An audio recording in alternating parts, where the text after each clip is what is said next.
All right, I think it is a little bit past 9:30. Let's go ahead and get started. And I can tell you that you can be, this is Antarctica weather. It was in the mid-20s at night, so if you want to feel Antarctica, this is it. So, good. Okay, welcome. We'll go ahead and get started. I also want to welcome those. I believe they're podcasting this eventually somewhere down the road, so greetings to those folks as well. Let's begin with a word of prayer. Gracious Heavenly Father, we thank you for this day, for this opportunity to come together in your house, to gather around your word and to study that word, to understand how you gave it to us.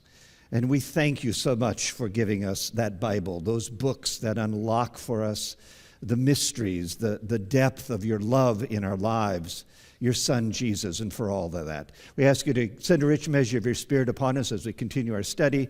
We better understand and better appreciate the depth of that word in our lives. It's in your name we pray. Amen. Okay, we are on a 6-week journey through what I'm titling How the Bible Came to Be, and essentially what we're looking at is basically this question, digging deeper in how did we get the book? How did we get the Bible? And as I mentioned last week, I mean, obviously God doesn't just simply drop it out of the sky and Fred catches it and he goes out and reads it and wants to tell others. The Bible is a fascinating book in terms of its composition. And when you look at the Bible, from a writing standpoint, from a history standpoint, it's longer than this. But from a writing standpoint, it's written over a period of about 1600 years. So from Moses writing the first 5 books of the Old Testament to John at the very end, capstoning it with Revelation, it's about 1600 years. And years, I mean, you just round numbers because we don't know the exact dates. And generally, it's usually in a margin of about 100 years. I mean, you just got to be satisfied with that. So the Old Testament is written over a period of about 1,000 years. The New Testament is written over a period of about 50, 60 years. And obviously, as I mentioned last week, there isn't a big need to have to repeat Old Testament stuff. What you're doing in New Testament, of course, is focusing in on Jesus and the Messiah coming. There's about 35, 40 writers in the Bible. And again, that's somewhat fluid, largely because not all the books have been identified with a person. And then it covers 3 languages. So in the Old Testament, we've got Hebrew and Aramaic. In New Testament, we've got Greek. So we want to look at that. Last week, these are the things that we covered. We looked at verbal inspiration, how the Holy Spirit moved individuals and then to write, and then God revealed to them what to write. Shared a little bit about potential sources that seem to be out there. The Bible mentions actually a lot of documents that we don't have. So others seem to have access to those in terms of maybe details. Protestant Bible has 66 books. The Roman Catholic Bible has got a few more, so 73. Those are those intertestamental books written between Old Testament times and New Testament times. We talked a little bit about the Tanakh. Tanakh is the Hebrew word for their Bible. Essentially, the Hebrew Bible, the Jewish Bible, is our Old Testament. So at the time of Jesus, his Bible, his word, would have been the Tanakh, would have been the Old Testament. And then the possible timelines, Old Testament, New Testament, and then we talked a little bit about Middle East geography.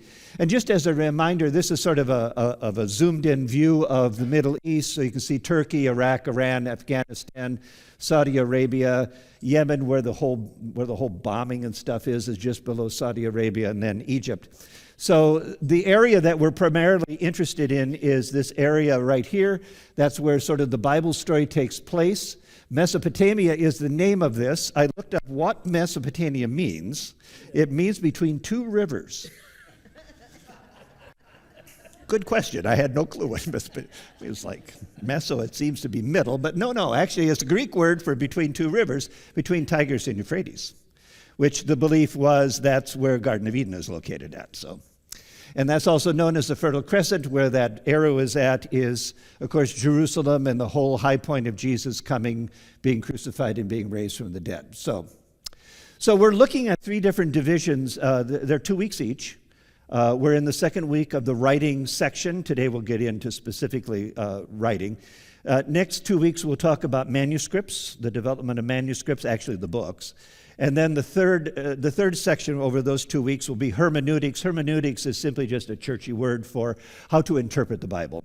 And we'll look at a little bit about translations, which I know irritates a lot of folks.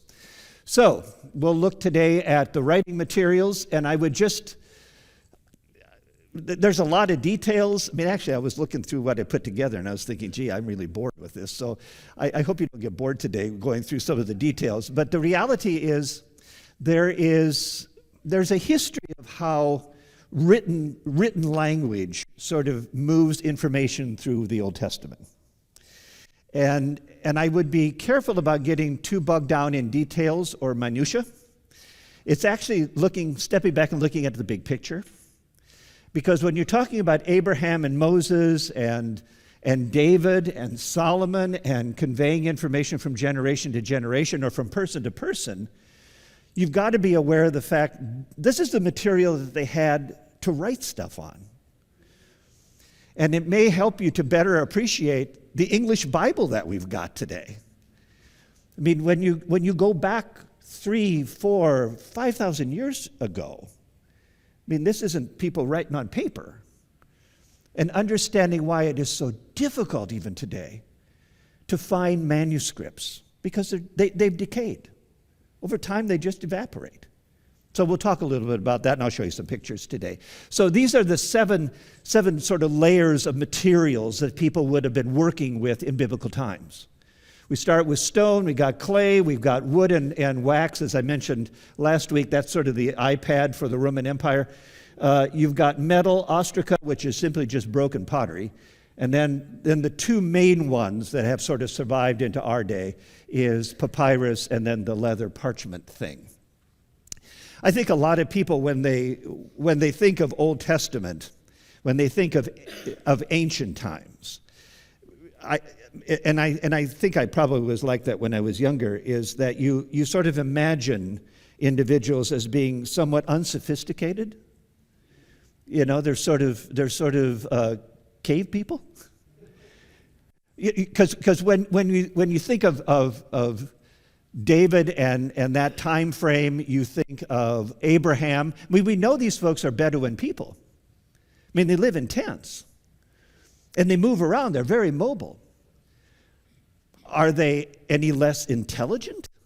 Doesn't seem to be. I think a lot of times people don't necessarily give Old Testament folks the credit for their intelligence and skills. And I think all you have to do is, I mean, you look at the Roman Empire at the time of Jesus, just incredible building structures. I mean, the Colosseum that is built about the time, it's about 3 decades after Jesus, but it's built about the time when the Romans move on the Jews and destroy Jerusalem in the year 70.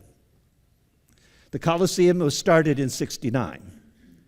And they will, according to some historical documents, the destruction of the temple in Jerusalem is that they will take some of the marble, some of the stone off of the temple in Jerusalem and cart it off to help in the construction of the Colosseum. But we know from the Colosseum that from archaeology is that they were able to cover the thing. They were able to flood the main level and have sort of war games.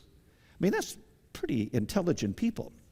So, okay, I think most people would agree. I mean, Roman empires seem to be very, very advanced and sophisticated. But when you go back into time, into even with Noah in Genesis 6-9, this is the scale model of the ark being built. It's in Kentucky. You can see people standing there just in terms of relationships. If you don't have your cubit to feet calculator, it is 440 feet long. How in the world did Noah build that thing? I mean, clearly God would have assisted, but I don't think this is magic kind of thing of just him levitating wood into place. I mean, the guy has to know how to build. I mean, this is engineering feat to be able to do this kind of stuff. King Tut,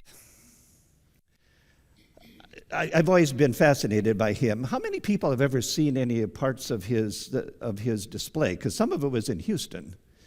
King Tut was that young king who lived a couple of decades. He lives about 100 years after Moses. But when you look at the burial mask, this is one of the few tombs that actually was uncovered that was not involved with grave robbers. That's what makes King Tut so fascinating. And I've seen almost the full display. I mean, in Cairo and in London and in Washington D.C. But when you look at the imaging of the coffin that King Tut, I mean, the intricacy of all of this stuff. I mean, these are ancient people. These are the people that lived prior to Abraham, after Abraham, prior to Moses, after Moses. This is what was found in Tut's crypt. I mean, it's really quite sophisticated. Think of the pyramids. I'm not sure we actually could build these today. But the pyramids of Giza, the Great Pyramid in the middle, it's fascinating to be into that. But this is from Pharaoh Khufu. It's built about 500, 600 years before Abraham. And the point of all of this is just the understanding that Old Testament people are not backwards people. I mean, Old Testament people, the ancient people, are very sophisticated and they're very knowledgeable. They may not have had the same kind of beliefs that we do, but they could put two and two together.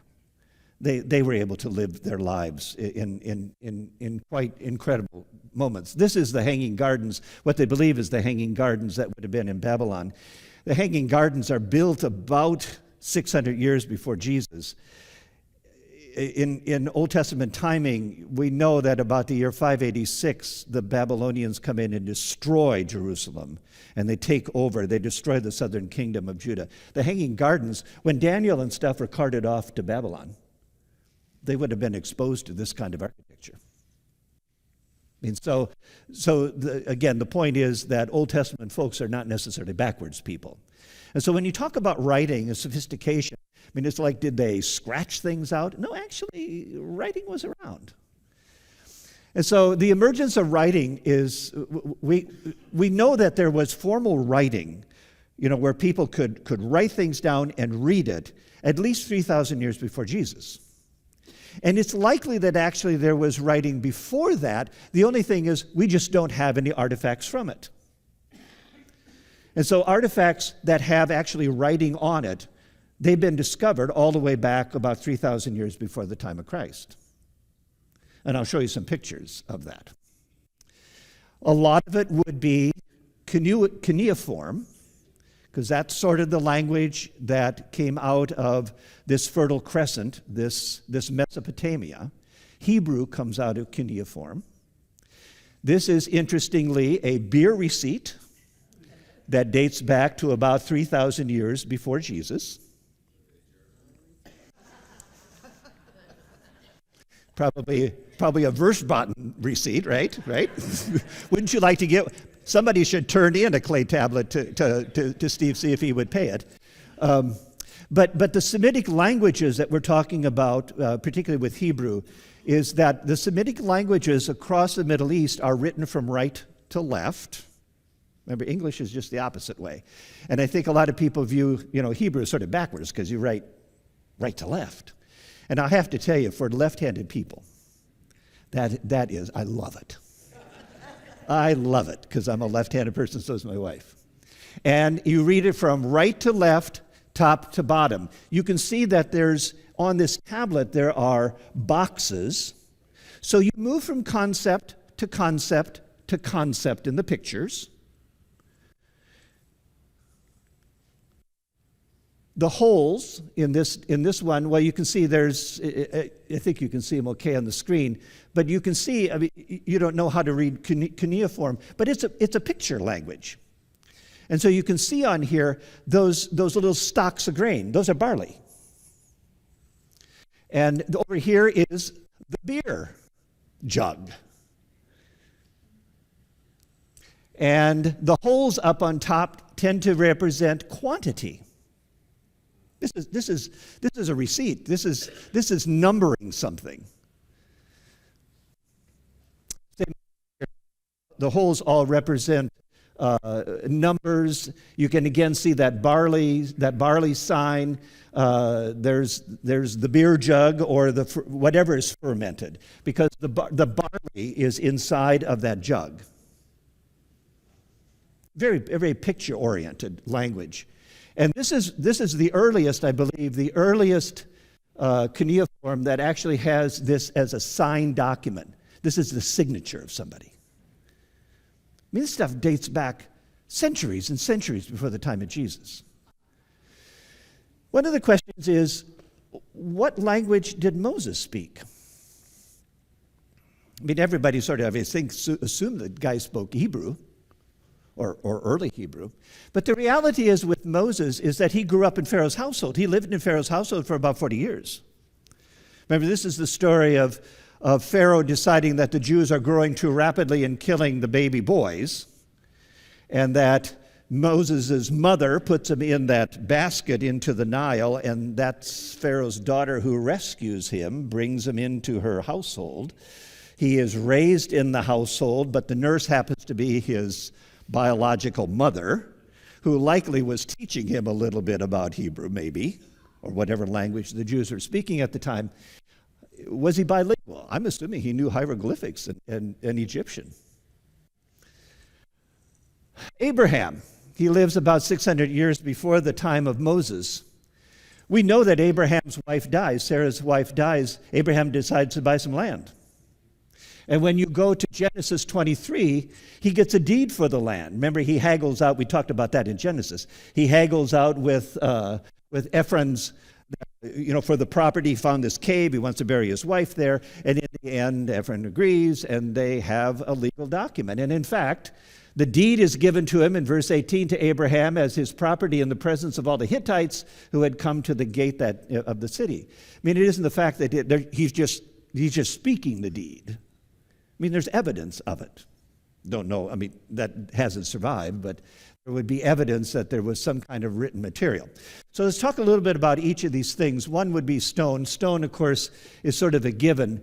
Stone was one of the common forms where there was writing on stone, and particularly Egyptian hieroglyphics that date back about 3,200 years before the time of Jesus. Hieroglyphics, early language, seems to be very symbolic. Pictures. It makes sense, doesn't it? I mean, if you're going to write something down, you don't have to have an alphabet, you just have to have some pictures to write. You know, we didn't know anything about that. No one could read hieroglyphics in modern times until about the 1800s, early 1800s. And it's sort of fascinating. But there's 3 different kinds of glyphs. And I know people can look at hieroglyphics and say, gee, this looks like Greek. I don't know what it is. But if you can look over on the pictures, I mean, there's pictures there. There's phonetic glyphs that actually equate, each of those pictures equate to a sound or to a letter. There's what's known as logoglyphs, logographs, where the picture actually represents the concept. So we've got man, we've got woman. Anak is another name for God. Determinative glyphs, which are simply deeper meanings.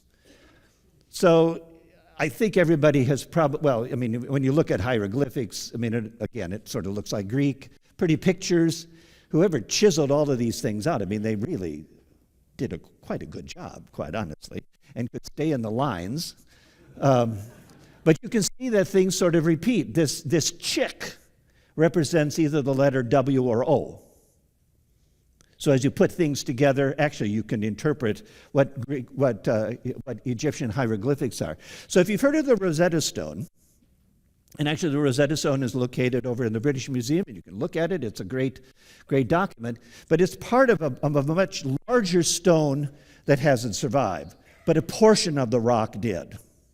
And the Rosetta Stone was found in the Nile Valley, about 1800. And it is a fragment of a much larger stone. It was a decree that was issued by King Ptolemy V of Egypt back a couple of hundred years before Jesus.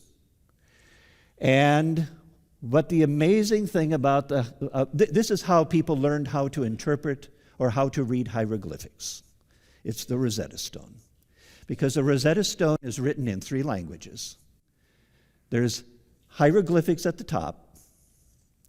There is an old Egyptian language called Demotic, not demonic, but Demotic. And then there is, of all things, it's written in Greek. We know Greek. They work backwards. And so Egyptian hieroglyphics were finally deciphered in 1822. And as a result, you can actually go and read hieroglyphics today. We broke the code. It is sort of how archaeologists try to figure out, work backwards, to gather more information and understand things. So the earliest stone documents that we've got obviously come back to around 3,200 years before the time of Christ. Keep in mind that the numbering system. Abraham lives around 2100 BC. Moses lives around 1500 BC. One of the earliest documents is this Code of Hammurabi, which was the 6th king of Babylon. The code is issued. And again, if you keep the dates in mind, you can see this sort of fits in between Abraham and Moses. And it is in Akkadian. Akkadian is a precursor to Hebrew. And so this is the stone. This is where the writing is located at. You can see it in the Louvre in Paris. It's fascinating to see. It's 7 feet tall. It was found in Iran in 1910. And this goes back to the time between Abraham and Moses. Gee, people knew how to read and write. Cuneiform is sort of the precursor to Semitic languages, to Hebrew. Akkadian is one of those older languages that Hebrew comes out of. So there's some early Hebrew documents that actually have been discovered in relatively recent times. 3 of them that we'll just mention here. One is the Gezer calendar. This was discovered in about 1908, just outside of Jerusalem. This is a document that dates back to the time of Solomon, King Solomon. It is a description of the agricultural seasons. And remember, this is now Solomon's time. And this is ancient Hebrew, and this is the stone. And they've figured out how to read it.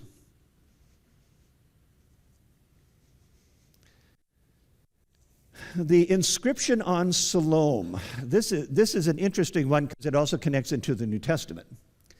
So this, and I'll show you the picture of it, the document, but this particular stone was a plaque that was put up on the wall in a tunnel that's underneath Jerusalem. And it is known as the Siloam Tunnel or the Hezekiah Tunnel that connects a spring back into the city of Jerusalem. And so this goes back to King Hezekiah, who is an Old Testament king in the Bible around the year 700 before the time of Jesus. And he had dug a tunnel. Again, if you keep dates in mind, the 2 big dates in the Old Testament, 722 is when the northern kingdom of Israel is destroyed by the Assyrians. 586, because we're going back in time now, 586 BC is when the Babylonians come in and destroy the southern kingdom of Judah. So this is an inscription that is dated, and it's dated, to about 700 BC. And so the northern kingdom has been destroyed. The Assyrians are on the move. Hezekiah is worried, and he decides that the tunnel needs to be dug to bring the water from a spring outside the city into the city. And so he digs the tunnel. He has the tunnel dug. This is the inscription. It's in Old Hebrew. This is the tunnel. You can walk in it today. This is an aerial shot of Jerusalem. We've got the old city is located up here. You can see the Dome of the Rock. This is basically where the temple, the first and second temple would have been located at in Jerusalem. The Wailing Wall is located here on the western side of the city. This circle here represents what's known as the city of David. It's David's old city. It's where his palace would have been located, just south of the temple. And where this yellow arrow is at is a spring. And you know, in ancient times, water sources would be really important, wouldn't it? I mean, that's where towns and villages and things were built. It's wherever there was a spring, where there's a water source. Unfortunately, a lot of times the water source was down in a valley, and you wanted to build your town up high so you could defend yourself against enemies. So the spring was outside of the city, and if the Assyrians are headed south, and you need to have water inside in case of a siege, so Hezekiah had a tunnel built that ran back into the city of Jerusalem, and this was a walled area in the city of David. And this is sort of a description of the tunnel. It was down in the pool of Siloam, or this Gihon Springs was located down here in a valley. They tunneled into the city of Jerusalem. They had another tunnel that they were able to pull water out of when they were under siege. What's important about actually this whole thing is that in 2 Kings, as for the other events of Hezekiah's reign, all his achievements and how he made the pool and the tunnel by which he brought water into the city, are they not written in the book of the Annals of the Kings of Judah? We don't have that document. But clearly this stuff is documented. It was documented, and likely people had access to it. The connection in the New Testament, this is the pool of Siloam. This is where Jesus healed the guy who was born blind. How many people do you think that was in the city of David at the time? I think the estimate is, the question was how many people could have been in the city of David at the time. I think the city of Jerusalem, the surroundings and stuff, I think the estimate is about 50,000 or so, or less. It likely wasn't any more than that, just because the water source couldn't support it. They discovered the pool of Siloam in 2004 in the old city of Jerusalem. This is how, I mean, this is why archaeology, as it continues on today, is discovering incredible things, just because we're better equipped to understand when stuff gets uncovered what it is.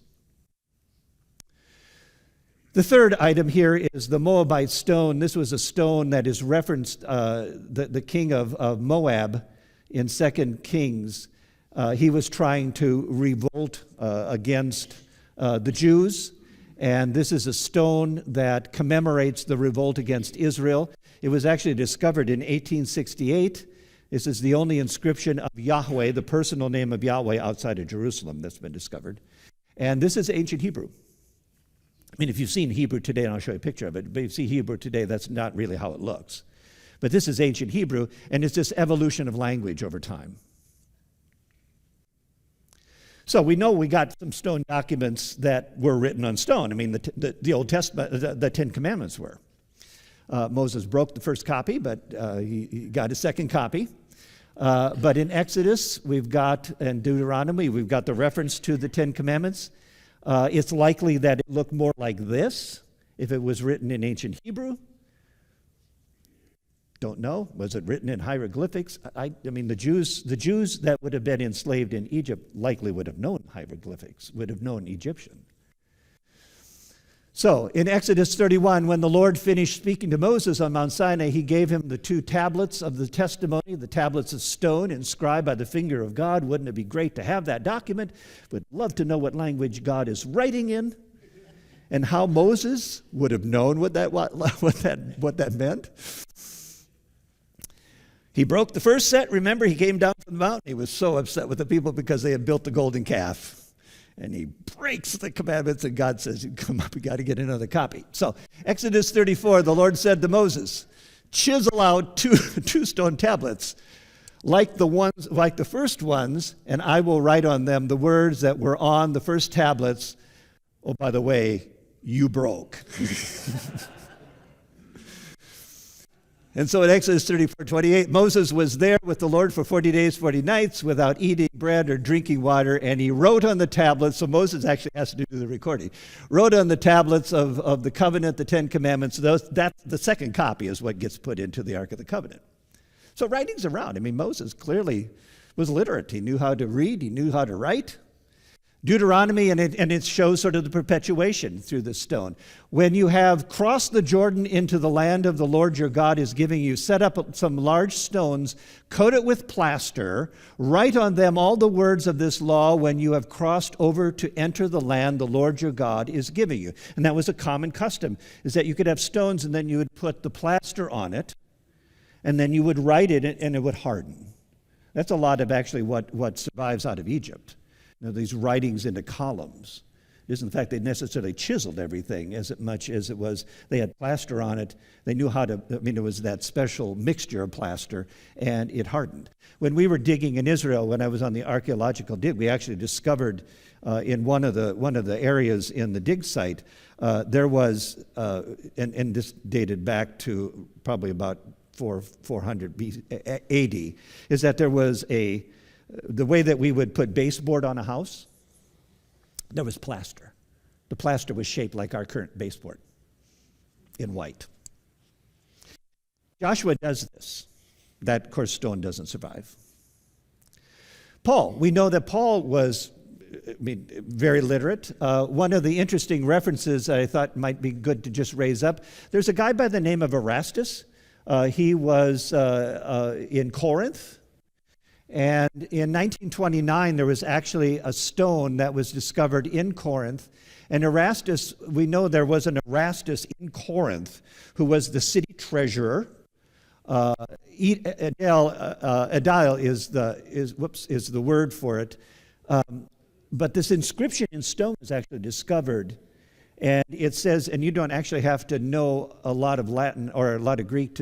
That's E-R-A-S-T, Erastus. V would be U in Latin language. So Erastus, and what that inscription reads, Erastus in return for his aedileship laid the pavement at his own expense. The question was whether or not had Paul converted the treasurer of the city of Corinth to Christianity.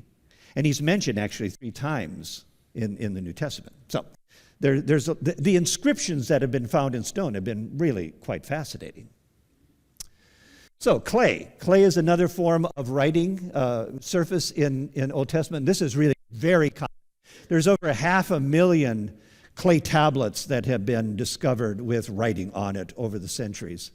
And the benefit of it is that clay is relatively inexpensive to produce. You can mix up clay, you can write on it, you can bake it, and it's really pretty hard. And it survives. It's rather durable. And most of it that has been discovered comes in the language of cuneiform. We've got clay tablets that date back to at least the time of Abraham. And they keep finding more and more through archaeology. This is cuneiform. It's a wedge-shaped language. And basically this is how it goes. You make your clay, just like modeling clay, and you would have a stick that is sort of in the shape of a triangle. And depending on how you press the end of the stick in, that represented sort of words, sounds, different kinds of concepts. You bake the thing or let it harden in the sun, you've got a document.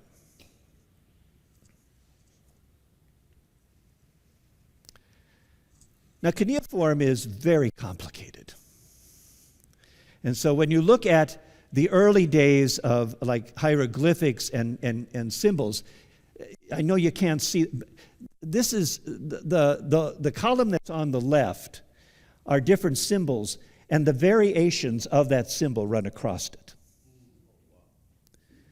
So if you're writing something on a clay tablet, you've got to be pretty smart in terms of what design you're going to put on the inside of a bottle or what design you're going to put on the inside of something. So it's very sophisticated. What's happened over time is that cuneiform started to evolve into more of a distinctive, this represents this in an alphabet. So what this chart represents, this is the symbol for God in cuneiform back about 1,000 years, 1,200 years before the time of Abraham. What it evolved into is this symbol for God. This is simply just the evolution of language over a period of time. We've got documents to be able to demonstrate this is how a language over the centuries changed from here to here to be established so that it could be taught, people could learn it. So this is cuneiform. There's letters that are connected to it. This is how cuneiform numbers things. This is cuneiform. This is Syriac that comes out of that. You can see the shape. And this is Hebrew. Hebrew evolves over time. And it comes out of cuneiform.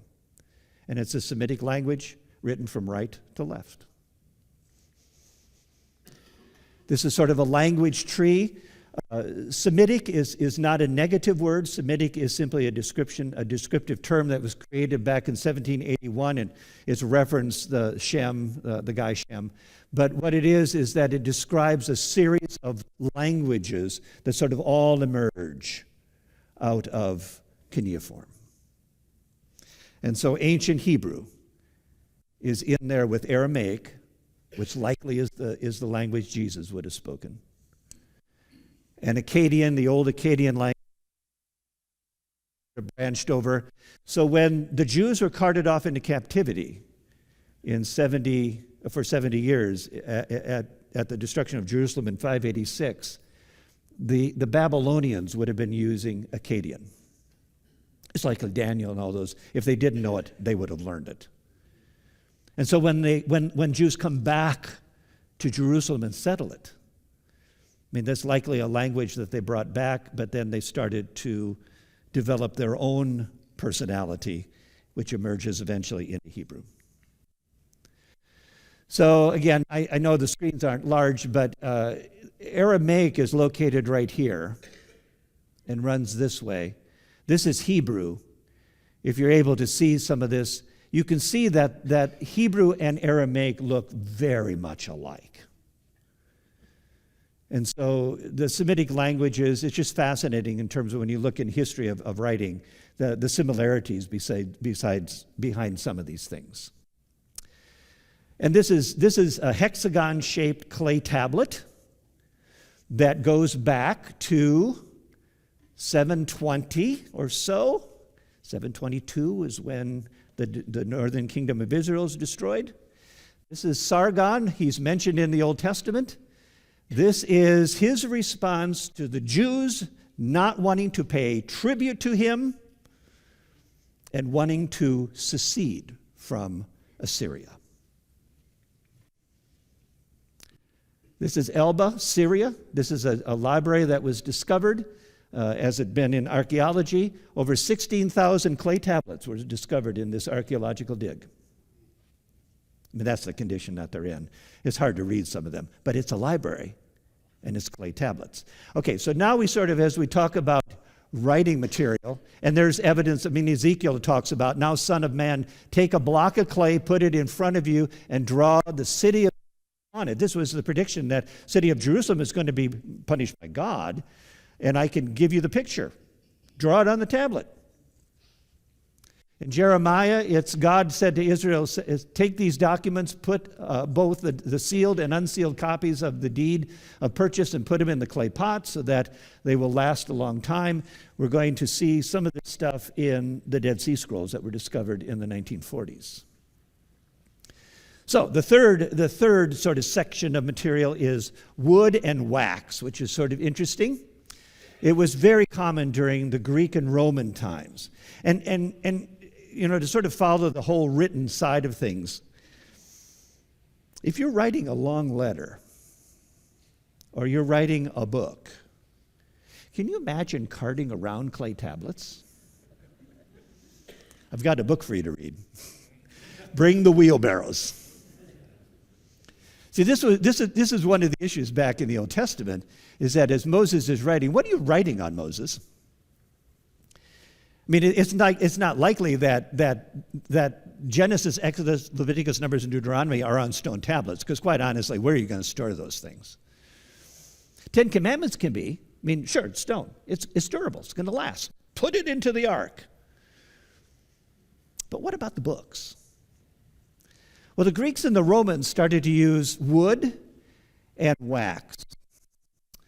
And they would use on a, whoops, what did I do here? They would use wax in a frame, and that's the picture that I just showed you. But often they would take wood, they would whitewash it, it would be white, and then they would write on it in ink. Now you know wood, depending on how humid and stuff is, it doesn't survive. But I never see trees when I see all of this country. Yeah, well, there's not a lot. Yeah, it's one of the problems is that where do the materials come from? A lot of them came from Egypt. And it actually adds cost to this whole thing to get it imported.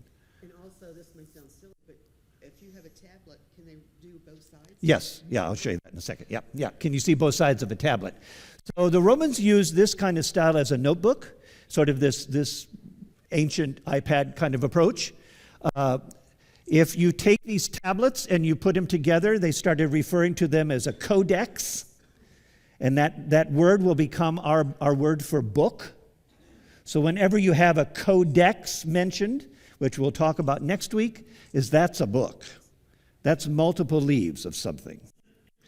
And it's likely that wood, the inscription over Jesus' cross would probably have been in white over wood with ink, or maybe even scratched out. I mean, that's possible as well. So this is an example of what a tablet might have looked like at the time of Jesus, where a person would write on it. They would. If a scribe was being dictated to, they could write on the tablet in the wax, and go and record it on the document, come back. They could wipe the wax off, smooth it back down, and write over it. It's reusable. These can be bound together. These are old ancient codexes that you can see where the string is at in terms of the rope is at, binding these together into somewhat of a book form. Same here. These are just old tablets that have been discovered. The wax has turned black. Metal was also used in biblical times. Jews like to use metal as well for jewelry, but this is common, of course, also in Greek and Roman times, where they would use gold, silver, copper, and bronze. The Romans really started to use metal quite a bit, particularly for soldiers when they were discharged from the military. They would receive what was known as a diploma, which is the same is true for us today. That's where we get the whole concept of diploma. And what that discharge medal had in those bronze inscriptions was probably either special privileges that they had earned for being soldiers, or maybe even Roman citizenship. Because you didn't get Roman citizenship necessarily by birth. That a lot of times had to be granted to you. And the Jews also wore these things as amulets. This is an example of a Roman bronze military diploma that has been discovered. It's in bronze. It's turned green over the centuries. This is the oldest Hebrew text that's ever been discovered, and it dates back to about 600 BC from Scripture.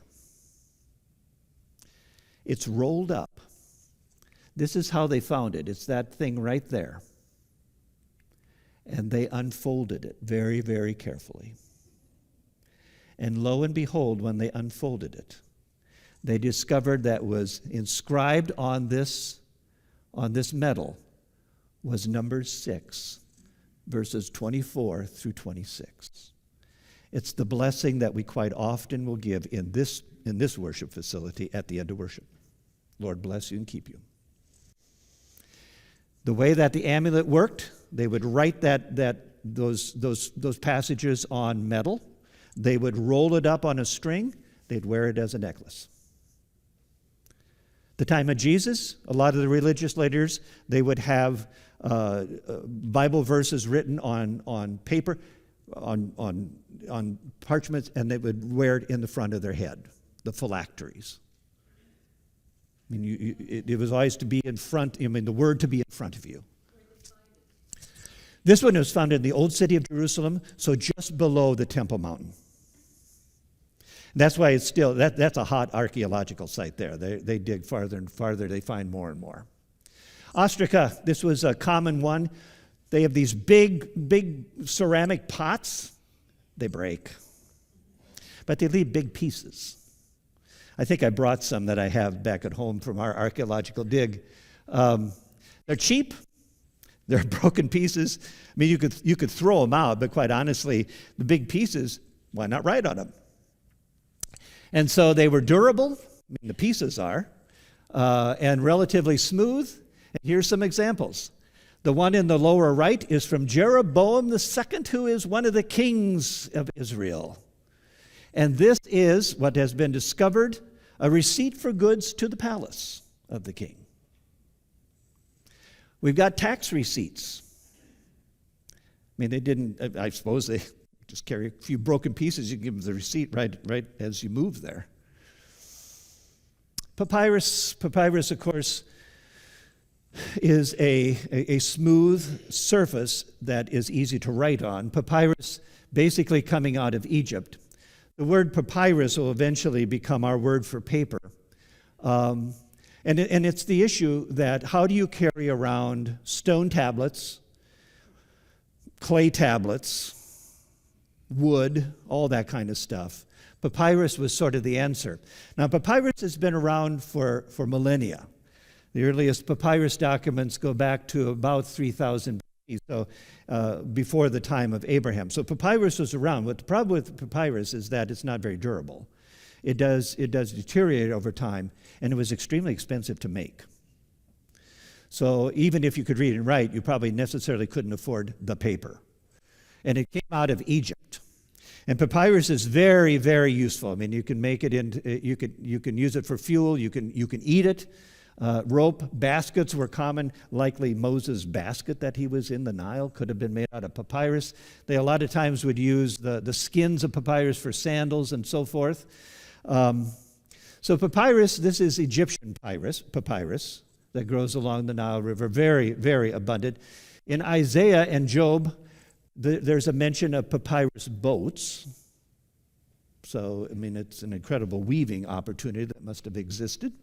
But this is how papyrus is made. I've got actually a couple of papyrus sheets at home that I bought in Egypt. And I look at them. I mean, they're so pretty. But what it is cut the papyrus stalks into strips, and they cut the outside layer off, the skin off. They use the skin again quite frequently for sandals. They soak they cut the inside pith into thin slices, as thin as they can get. They soak it in water for about a week. They press the water out. They put a lot of weight on it to get as much water out to let it dry, and then weave it into strips. And that's papyrus. Nice and smooth. Very expensive to make. Very time-consuming. This is what happens to over time, is that it deteriorates. So that is a problem. Even though if you could afford it, how long do you want to keep it? So, in 2 John 3, I have much to write to you, but I do not want to use paper and ink, largely because it probably costs too much. Instead, I hope to visit you and talk with you face to face so that our joy may be complete. I mean, the personal communication from John, but the reality is that papyrus was around. And then there's leather and parchment. And that for us in Scripture, biblical times, that probably is the most important one because that's where documents actually have survived to us today, and particularly the leather ones. Leather was used in Egypt as early again as the time of Abraham and before. A lot of the Dead Sea Scroll documents are in leather. The Jewish Talmud, which is sort of, Steve's not here, I don't think. Steve Cohen, I should ask him this. I think the Jewish Talmud, which was written in the intertestamental times, is sort of the Hebrew version of the Lutheran Confessions. It sort of explains the Word, the Word of God. Rabbis wrote it. But in the Talmud, which was written in the intertestamental times, the Torah specifically was directed to be written on leather. And so when the leather was deteriorating, you could bury it in the ground and let it go back to dust. That was the rationale behind it. Don't write it on leather. It's likely that most of the Old Testament documents are in leather, just because of this is what the Hebrews believed. So, if you handle these leather documents, and they can be rolled up, so we now have scrolls, they can be rolled up. If you open those up, roll them back up, roll them out again, roll them back up, you know over time they're going to wear. And so the Talmud also directed people that when the scrolls, when the documents, particularly of anything of sacredness, the Pentateuch, the 5 books, Genesis, Exodus, Leviticus, Numbers, and Deuteronomy, the Torah, if that wore out, make a copy, bury the old one. Let it go back to dust. Today we would probably store it as an artifact. No. Let it go back to dust. It's one of the reasons that ancient Hebrew documents don't survive. Because they don't save them. If they're ready if it got in too bad a shape, let them go back to dust. So that's why we don't really have a lot of old copies of the Tanakh, the Hebrew Bible. So leather is simply just removing animal hair, soaking it, whether they would soak it in lime water, and they would tan it with some chemicals. You could only, I think, in raw leather, I think most of the cases one side is usable. It's the parchment that actually became quite significant, is that they learned over time, actually, you could take the skins from younger animals, like calves, veal, and you could create what is known as parchment. And it's very thin, and it can not only be tanned, but it gets stretched and dried, and it becomes paper. And so if you've ever heard of the word vellum, which is a high grade of paper, that is what the veal skins were called. That's where our vellum comes out of. It's this veal parchment. And it's very thin. And quite honestly, this is some of the best copies of Scripture that we've got that exist. 2 Timothy, when you come, bring the cloak that I left with Carpus at Troas, this is Paul talking, and my scrolls, and especially the parchments. Leather is strong, but it deteriorates over time. The oils can dry out. It turns black. It's hard to read. Parchment tends to be whiter. It can be brittle over time. The big thing with that is that it was costly, just like papyrus. And so there was a guy, we don't need to know this. Parchment was used until the Middle Ages. And then you get into sort of modern paper. But this is the stretching of the skins. And this is what it turns out to be. And you can roll this stuff up. This is why there was a limit to how long these scrolls tended to be. There's only so much you can carry. So about 25, 30 feet, you roll that stuff up in leather, that's a lot to carry around. Is there a large variation in size of them as far as like width goes? Not a lot. Yeah, is a variation in size? They're about 1 foot to 16 inches. That seemed to be pretty standard. And it would depend on what kind of animals you're skinning, and I mean there's only so much width. And you actually would want to make it so you can carry it. So there is sort of a standard size that emerges. And parchment, the parchment documents that survive today, this is on vellum, are incredible in terms of being able to read them. This is what happens to parchment over time. And so the Dead Sea Scrolls, which we'll talk about next week a little bit, the Dead Sea Scrolls that were discovered in the 1940s that date back actually to about maybe 100 years before Jesus. A lot of them are on leather and parchment, and a lot of those have decayed. Fortunately, in Israel, it's very dry, and a lot of these things last longer than what they probably should. But that's sort of writing documents.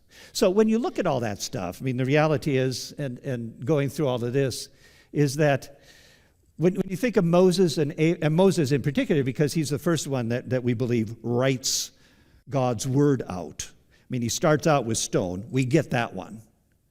But how do you write the books? It clearly doesn't seem as though Moses wrote Genesis on stone tablets. That just doesn't make sense, does it? Or that he would have used clay tablets. It does seem as though he was able to use parchment, that he was able to use some kind of papyrus maybe, because where did Moses grow up at? Egypt. They knew writing. How does the Bible emerge? Likely on papyrus and parchment. Why don't we have copies of the original text today? It deteriorated. Why do we have to have copies of copies of copies of copies of copies and then translations? Because we don't have the originals. Does it make it any less authentic? No. This is why archaeologists crave to find documents, particularly old documents. Not that we're going to get the originals, but let's compare them to what we got. Is there variation? And quite honestly, and this is from a biblical standpoint, from a theological side, there has been virtually no documents that have been discovered over time, over the centuries, that put the Word of God in disarray. There is continuity and consistency as far back as we've got it so far.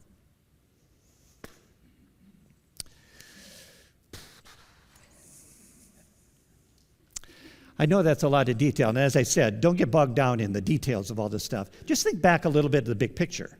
We're talking about how does writing take place and move from person to person to generation. Clearly, people talked, they could speak to each other. I have a feeling Old Testament people had good brains, they had good memories, and you could pass the stories from generation to generation.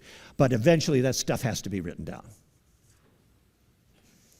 What do you do with Bibles today that are starting to deteriorate? You don't just toss them in the trash. What do you do with Bibles today that deteriorate? Well, I think a lot of people tend to keep them as family heirlooms. That tends to be. I know that today we probably don't see the printed documents that we have as very sacred, the book itself, so just throw it out. You can give them, I think, to churches, to libraries and stuff where they can distribute. If it falls apart, my guess is that it goes to recycling. I think whatever you do, I think it's one of the reasons the Talmud was saying that when the scroll wears out, bury it and let it go back to dust. We don't really have that fashion today. I mean, a person could bury it, but I think if you take it into recycling, where it's going through some process of shredding and sort of going back to dust, is probably the better way. That would be my thought. Any quick questions? So in the beginning, when they started writing, it was more words than, Symbols. kind of like early Pictionary. Yeah. The question was in early writing that it was more so pictures that eventually get, evolve into text, into words. And you would know why that would be, because not everybody's a good drawer. If you've got all of these iterations of a jug with stuff in the middle, boy, you better know what the standard is. And you better be a good scribe to be able to write that. And we know that scribes in Old Testament, New Testament times, particularly the New Testament times, when they recorded stuff, some of them are sloppy writers. And they make mistakes in spelling. And so, pictures, fine, I can understand the picture of a man. But if you're telling the story, wouldn't it be nice to have some alphabet with it? Kayla? You mentioned the 2 John passage and also in Hebrews, with Hebrews potentially being a sermon, but there wasn't enough time. And then this, it was expensive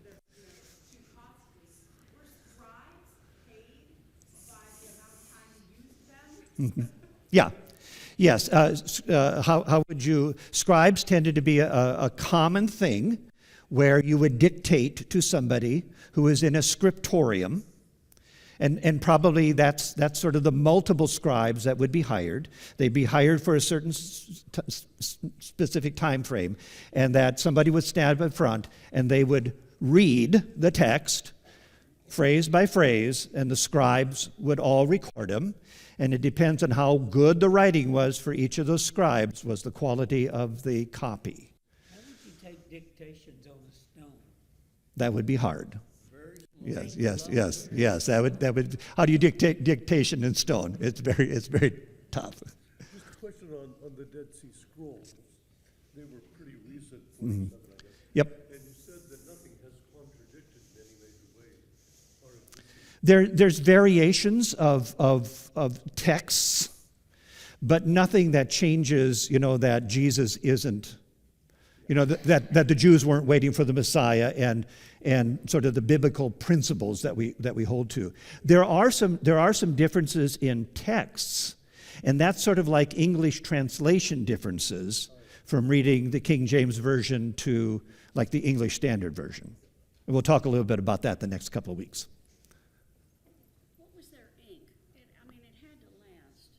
What kind of ink did they? They can make it out of bugs, crush bugs and stuff. There's different kinds of plants that you can get different kinds of inks. Ink was a skill set to develop the ink, and they would just use the end of a stick, just to use it to. Just want to say thank you for all your research Oh, and sharing this with us. I enjoyed it. I enjoyed it. Do you, as a scholar, historian, trust the way that they're able to date things? I'm not a scholar. I appreciate that. Do you trust how they come up with all these dates? Yeah, do you trust the dating of stuff? A lot of documents that are discovered do not have dates on them. They've got a description of the moment in time, so we can sort of peg that.